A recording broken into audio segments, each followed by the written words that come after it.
خواجہ قطب صاحب نے انتقال کے وقت وصیت فرمائی تھی، فرمایا میرا جنازہ وہ پڑھائے کہ جس نے جب توبہ کی تو پھر دوبارہ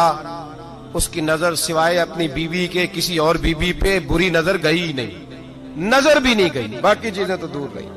اور دوسری، جب سے توبہ کی پھر اس کے حلق سے دوبارہ حرام کا لقمہ نہ اترا ہو۔ اور پھر تیسری بات، جب سے توبہ کی فرض نمازیں تو اپنی جگہ رہی، اس نے کبھی تہجد بھی نہ چھوڑی ہو، وہ میرا جنازہ پڑھائے۔ جب خواجہ صاحب یہ اعلان کر رہے تھے نا تو آپ کا ایک مرید تھا، اس کے پاس ایک دنیا دار بیٹھا تھا، کہنے لگا بابے نے بڑا ہی اعلان کر دیا ہے، میرٹ کو بڑا ہی رکھ دیا ہے۔ چلو ٹھیک ہے، بات ان کی صحیح ہے، درویش ہے، پر اتنا بڑا میرٹ ہی رکھ دیا۔ تو وہ درویش نے اس دنیا دار کا ہاتھ پکڑ کے جھنجھوڑا، فرمایا چپ کر، میرا پیر جو بات کرتا ہے سوچ سمجھ کے کرتا ہے، اگر انہوں نے یہ بات کیا تو انہوں نے ایسا بندہ کوئی تیار بھی کیا ہوگا انشاءاللہ، اگر کہہ رہے ہیں تو ان کی تیاری بھی انشاءاللہ ان کی تیاری بھی ہوگی، انہوں نے تیار بھی کیا ہوگا، ایسا فرد نکلے گا۔ خواجہ قطب الدین کا انتقال ہوا، جنازے کی چارپائی رکھی ہے، اعلان ہوا جس میں 3 خوبیاں باہر آ جائیں۔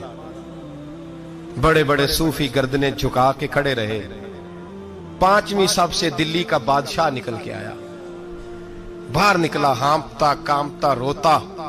کہنے لگا اگر میرے شیخ کا اعلان نہ ہوتا تو میں اپنا ظاہر نہ کرتا۔ مسلمانوں، جس کا میں جنازہ پڑھانے آیا ہوں اس نے اتنا رنگ میرے اندر بھرا ہے، اتنا رنگ بھرا ہے کہ جب سے توبہ کی ہے پھر غیر محرم کا کبھی دماغ میں خیال بھی نہیں آیا، اور جب سے توبہ کی ہے پھر بادشاہ نے کھجور کی چھال کی ٹوپیاں بنا بنا کے بیچی ہے، ان ٹوپیوں کی روٹی کھائی ہے، انہی کا کپڑا پہنا ہے، کبھی مال خزانہ کا ایک لقمہ گھر میں داخل نہیں ہونے دیا۔ اور فرمایا اگر میرے شیخ نے اعلان کیا ہے تو بتا رہا ہوں کہ پہلے دن جب میں قطب الدین کے ہاتھ میں ہاتھ دینے آیا تھا تو تہجد کا وعدہ لیا تھا، 30 سال گزر گئے، جب تہجد کا وقت آتا ہے تو عرش کا مالک مجھے خود ہی بیداری عطا فرما دیتا ہے، اور میں نے چھوڑی نہیں۔ بھائی میرٹ بنایا ان لوگوں نے اہل لوگوں تک باتیں پہنچائی، حال ہی کوئی نہیں، یا حشر ہی کوئی نہیں، جو جس کے من میں آتا ہے وہ کرتا جاتا ہے۔ حضرت سیدنا خواجہ قطب الدین بختیار کاکی کی بھی اولاد تھی، لوگوں نے پوچھا حضور آپ کے بعد کدھر جائیں؟ فرمایا پاک پتن میں فرید الدین کو بٹھا دیا ہے میں نے، وہاں بٹھا دیا ہے، یہاں تو نسل در نسل سجادگی چلی آ رہی، ایک کے بعد دوسرا، دوسرے کے بعد تیسرا، تیسرے کے بعد چوتھا، صاحبزادے ہی صاحبزادے، باقی بار کچھ ہے ہی نہیں۔ کہا میں نے بٹھا دیا ہے فرید الدین مسعود گنج شکر کو۔ بابا فرید کے بچے بڑے زبردست لوگ ہوئے، حضرت موج دریا ایک بڑے کمال صوفی تھے، لیکن اگر کوئی آ کے بابا فرید صاحب سے پوچھتا کہ حضور آپ کے بعد دیکھنا ہو تو کسے دیکھیں، تو فرمایا دلی میں نظام الدین محبوب الہی بیٹھا رہتا ہے، اس کے پاس جانا۔ ان لوگوں نے یہ نہیں دیکھا کہ اولاد سے پیار ہے تو اب جو جہاں بیٹھنے کا اہل نہیں اسے بٹھا دیا جائے۔ حضرت ابو بکر صدیق رضی اللہ تعالیٰ عنہ کے صاحبزادے سارے صحابی ہیں، مجاہد ہیں، نبی پاک کے دین کے غازی ہیں، لیکن حضرت ابو بکر جاتی دفعہ بیٹا نہیں بٹھا کے گئے، کس کو بٹھایا؟ نام لیں آپ کو ثواب ہوگا، ان کا بھی نام لینا سیکھ جائیں، چلے اللہ خیر کرے گا، اللہ کرے ان کے نام لینے سے نا حضرت عمر کے نام سے تو حرارت پیدا ہوتی ہے روح میں۔ دوسرا، حضرت ابو بکر کس کو بنا گئے؟ ان کے بیٹے کا پتہ کیا حال ہے؟ حضرت عمر کے بیٹے کو نبی پاک صلی اللہ علیہ وسلم نے فرمایا عمر تیرا بیٹا نیک آدمی، راجل صالح، تیرا بیٹا۔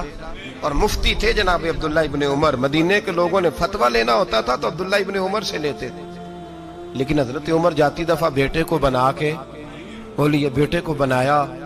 فرمایا 6 بندے ہیں کسی کو خلیفہ چن لینا۔ کن کو چنا گیا؟ حضرت عثمان غنی کی اولاد بھی تھی، بلوانیوں نے حملہ کیا، پورا موقع ملا، انہیں پتا تھا شہید کر دیا جاؤں گا، ہر شے سامنے تھی، انہیں کہا گیا قائم مقام کا اعلان کریں، فرمایا جو 2 نہیں کر کے گئے تیسرا کیسے کرے؟ مجلس شورا ہی بنائے گی، مولا کائنات شیر خدا علی المرتضیٰ ان کے بعد آئے،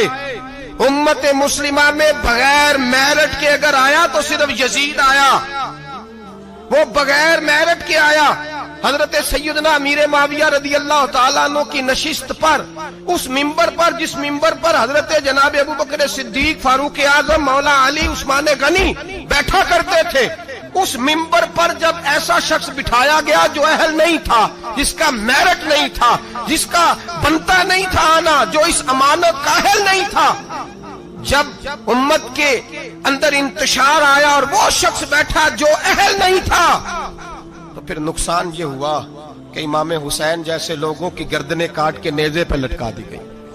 یہ میرٹ نہ ہونے کا نقصان یہ ہوا کہ رسول اللہ کا خاندان کاٹا گیا۔